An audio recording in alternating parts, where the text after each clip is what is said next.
राजा जी तोहरा से एक निवेदन बा। का बात हो? सुना। बोला।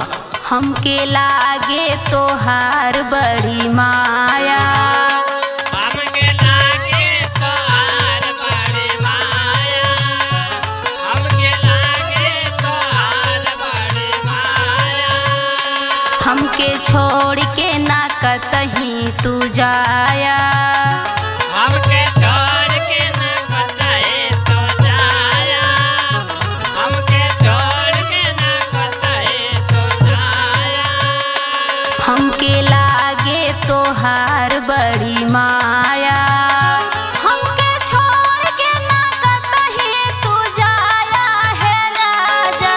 हरही मेरा भले थोरही कमाया, विदेश जिनी जाया है राजा।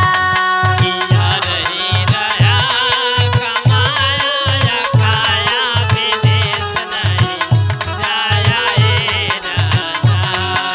करही रहा कमाया खाया, विदेश नहीं जाया ए राजा। तो हमार बात सुन। सुनावा।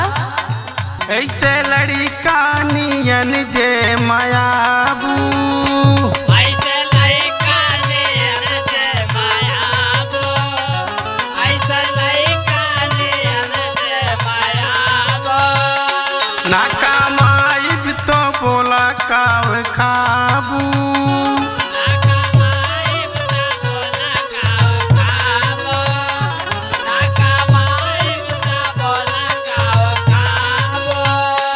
ऐसे लड़का नियन जे मायाबू, ना कमाइब तो बोला काव खाबू। ये रानी के हो रानी काहे के होलू बेकाबू, कमाए का तू जाबू ये रानी। देवरानी काहे के होलो बेकाबू, कमाए जाबो रे रानी।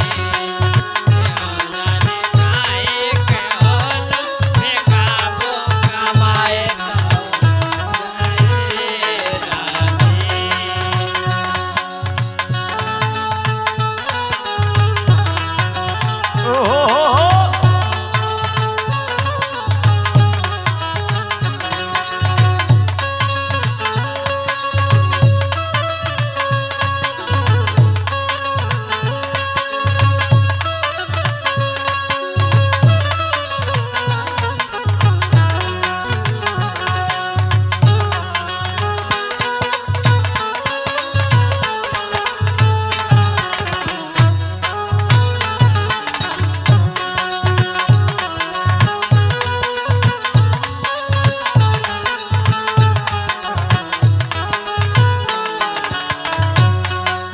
सुना। बोला। बेचा सब जीव तरकारी देश में, ज्यादा पैसा ना मिली परदेश में। 12 घंटा के ड्यूटी में थक जाइबा हो, इतना गर्मी बरा जाजी पक जाइबा हो। करब हमरे बालम जी तू दान, नाही बिगड़ी ई सपना सजा। करब हमरे बालम जी तू दान, नाही बिगड़ी ई सपना सजाया है राम। ये हो रामा हमके ना करिहा पराया, विदेश जिनी जाया ए राजा।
सुनावा।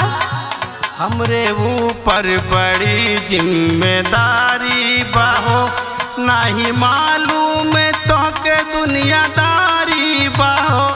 नाक के सोझाले खाली देखे लूहो, लंबा लंबा गोरी काहे फेंकलू हो। अब तो डांटे हमरा के बाबू, अब हमरा के ढेर जिन दाबू। अब तो डांटे हमरा के बाबू, अब हमरा के ढेर जनी दाबू। हे रानी बात कही तोहरा से ढेर भाव खाबू, नाही तो पछे ताबू ए रानी।